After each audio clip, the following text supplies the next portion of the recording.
बहुत कृपा। सब एक साइड में, ऐसे ऐसे साइड में, ऐसे पूरे में, क्योंकि सब आ जाए। हाँ, ऐसे सब। अब आपको जो कोई प्रश्न पूछना हो तो आप पूछ सकते हैं, बच्चों को पूछना हो तो पूछ सकते हैं, या आपको जो पूछना हो। महाराज जी, आपकी ऐसी कृपा हुई है कि हमने तो कभी सोचा भी नहीं था कि आपका हमारा दर्शन होगा। हम तो इस शहर में मालूम नहीं था कि आपका स्थान कहाँ पे क्या नहीं है, लेकिन आपने ऐसा आशीर्वाद दिया, पूरे महाविद्यालय परिवार का आशीर्वाद दिया। धन्य हो गए हम तो आज। लाडली जी की, श्री जी की कृपा से ही। आप बच्चों कोई प्रश्न ऐसा किसी का जो आपको मन में लगता हो वो कर सकते हैं। भक्ति में एकाग्रता कैसे लाए? हाँ, बहुत सुंदर आपका प्रश्न बच्चा। भक्ति में एकाग्रता के लिए पहले जो हमारे गलत जगह जगह गलत भावनाओं में मन जाता है, पहले उसका त्याग करना पड़ता है। उसके त्याग के लिए नाम हम बिना एकाग्रता के भी जपें तो अपना काम करता है। जैसे हम आग को भाव से छुएं तो जल जाएंगे ना, कोई जबरदस्ती छुआ दे तो जल जाएंगे ना, भूल से छू जाएं तो जल जाएंगे ना। ऐसे ही राधा नाम सब गलतियों को मिटाने की सामर्थ्य रखता है, सब पापों को नष्ट करने की सामर्थ्य रखता है। तो पहले हमारा जितना भाव, एकाग्रता नहीं है तो भी हम राधा राधा राधा राधा कुछ समय हम एक नाम जप करें, उस पर एकाग्रता का ध्यान न करें, जिह्वा से उच्चारण करें राधा राधा राधा।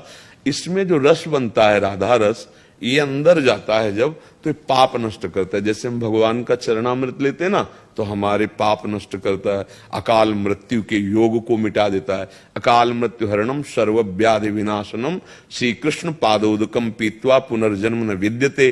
भगवान का चरणामृत जैसे हमको अकाल मृत्यु से बचाता है, पाप नष्ट करता है, जन्म मरण के दुख से मिटाता है, ऐसे हर क्षण चरणामृत बनता है यहाँ नाम जापक का। जैसे हम राधा राधा राधा, तो यहाँ जो रस आया उसको जो हम लेते तो हमारे पापों को नष्ट करके हमारी बुद्धि को प्रकाशित करता है। तब हम देख पाते हैं जो हम गलत आचरण करने जा रहे हैं या गलत आचरण किए, या जो गलत संग है, हमको इसका त्याग करना चाहिए। तो बिना गलत आचरणों का त्याग के मन एकाग्र नहीं होता, क्योंकि मन ही तो संसार में जाता है। तो अपने सब ये प्रार्थना, अपने घर के बच्चे हो, कोई भी बच्चा तब तक उस व्यक्ति का, उस बच्चे का संग अपने गुरुजनों से बात, महाराज ऐसी ऐसी बात ये गलत है, हाँ, बस उसका त्याग दे। वो दोस्त नहीं जो गंदी बात सिखावे, वो दोस्त नहीं जो गंदे आचरणों में ले जाए, वो दुश्मन है, वो शत्रु है, ऐसा नहीं। दोस्त वही है जो कुपंथ से हटाकर सुपंथ में। जैसे हम प्रार्थना करेंगे कि आप सब बच्चे ऐसी गलतियों में न फंसना। ये जो आजकल वो चला है ना, बॉयफ्रेंड गर्लफ्रेंड का, वो नहीं चला। हाँ बच्चों, इस गलती को स्वीकार न करना, नहीं गृहस्थ धर्म में आप योग्यता खो देंगे। आप एक अच्छे सदगृहस्थ होकर के, ऐसा जैसा हमारे शास्त्रों में लिखा है कि वो गृहस्थ भी भगवत प्राप्त हो जाता है, आप फिर बहुत गलती हो जाएगी। कोई भी, सबसे पहली बात, भक्ति में रस पाने के लिए असाधनों का त्याग किया। असाधन मतलब गलत बातों का त्याग किया जाता है, और यही अवस्था है जहां से हमारे संस्कारों का सृजन होता है। हम बहुत अच्छे हमारे देश के काम, बहुत अच्छे समाज के काम में देखो, स्त्री शरीर में है, पर हमारा राष्ट्रपति कौन है? हाँ, है ना?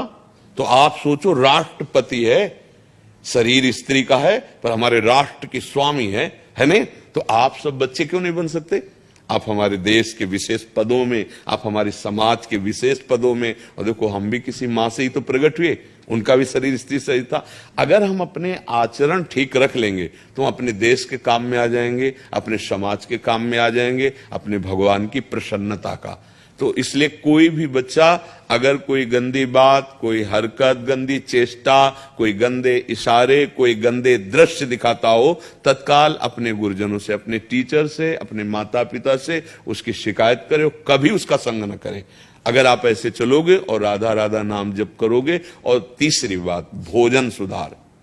ये जो आजकल बच्चों बाजार की वो जैसे नहीं कहते पिज्जा विजा क्या नहीं, ये सब चीजें बहुत गंदी, तुम्हारे लीवर को खराब करेंगी, तुम्हारी बुद्धि को खराब। अच्छी जरूर लगती खाने में, हाँ अधिकतर घर का टिफिन पाने की कोशिश करो, अपने माता पिता से 2 पराठा 2 रोटी जो बन जाए, भोजन शुद्ध तो बुद्धि शुद्ध।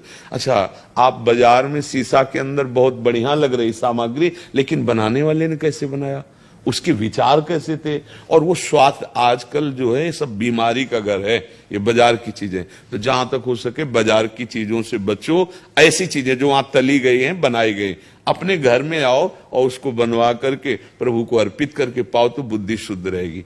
संग ठीक, भोजन ठीक, कोई कुसंग करने वाला उसका त्याग, अपने आप एकाग्रता आ जाएगी भक्ति में, अपने आप एकाग्रता आ जाएगी। और आपको जो किताबें दी गई हैं, जो काम दिया गया है विद्या का, वो भी भजन है, वो भी भक्ति है। अगर हम ना थोड़ा पढ़े होते, जैसे अब अंग्रेजी नहीं पढ़े तो अब अंग्रेजी कोई बोले तो हम नहीं जान पाएंगे। अब हम हिंदी पढ़े और ब्राह्मण के घर जन्म हुआ तो संस्कृत का स्वाभाविक वातावरण था, तो 2 विद्याओं का हमें ज्ञान है, हिंदी और संस्कृत। तो अब हम उसे बोल पा रहे हैं, तो वो ककाहरा जो हमें सिखाया गया वो हमारे काम आ रहा है कि नहीं आ रहा। तो ये लौकिक विद्या ना समझी जाए, जैसे पढ़ाई है ना, ये भी भक्ति है। जो काम टीचर दें, अध्यापक दें, उसको ऐसे जैसे भजनानंदी भजन करता है, ऐसे एकाग्रता पूर्वक उसको पढ़ो। अगर पढ़ोगे तो अच्छे पदों पे पहुंचोगे, समाज के लायक होगे। समझ रहे? तो राधा नाम जपना, कुसंग का त्याग करना, पवित्र और सात्विक भोजन पाना, और अपनी पढ़ाई को भजन मानना, साधना मानना, बस इसमें ही सब कुछ प्राप्त हो जाएगा आप लोगों को। भोजन बहुत सुधार करो, भोजन गलत हो जाएगा तो हमारा बुद्धि निर्णय ठीक नहीं करेगी। जैसे देखो थोड़ा कोई नशा कर लेता है ना, तो देखो उसकी बुद्धि बिगाड़ दी ना। ऐसे हर वस्तु का प्रभाव है। हम ये गंदे लोगों के द्वारा बनाई हुई गंदी भावनाओं से, तुम्हें लगता है वो बहुत स्वादिष्ट, उसका प्रभाव शरीर के लिए और पवित्रता के लिए, दोनों के लिए हानिकारक है। हाँ, तो भोजन सुधार, कुसंग का त्याग, राधा नाम जप, अपनी पढ़ाई को भजन मानना, साधना मानना। और सुबह कई बजे उठते हैं आप लोग? 6 से 5 हाँ, बहुत सुंदर, बहुत सुंदर। एक दिन वो एक विद्यालय के बच्चे आए थे, दिनचर्या बताई थी। आपको पता है वो दिनचर्या? अपने बच्चों को दिनचर्या, आप वो दिनचर्या देखिएगा, जो सेट हो जाए वो दिनचर्या बच्चों को बता दीजिएगा। एक बार वो पूरी दिनचर्या है ना, हाँ वो दिनचर्या। और स्कूल में प्रार्थना आदि तो होती ही होगी। हाँ, बहुत सुंदर, बहुत सुंदर। और हमें लगता है कि 5-10 मिनट थोड़ा महापुरुषों की कोई चरित्र या अध्यात्म की कोई बातें, जिससे बच्चों की बुद्धि पवित्र हो, अध्यात्म ही कर सकता है।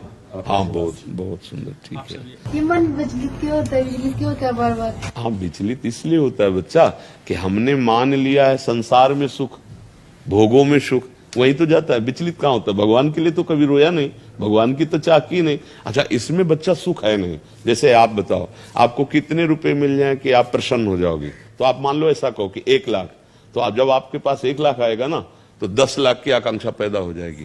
10 लाख आएगा ना, तो 1 करोड़ की आकांक्षा, ये कभी शांत नहीं होगा। भोगों में कभी शांत नहीं, भोगों का मतलब संसार में कभी शांत नहीं होता। हमारी मांगे बढ़ती चली जाती है। अच्छा, क्या हम लोग भ्रम से यही मान लिए कि भोगों में, संसार में सुख है। इसीलिए तो कहते 5 मिनट से तुम राधा राधा जपना, धीरे धीरे सब ठीक हो जाएगा। ये हाँ, मन की संकल्प वृत्तियां भगवान के नाम से नष्ट हो जाती है। सबको प्रणाम। श्री हरि।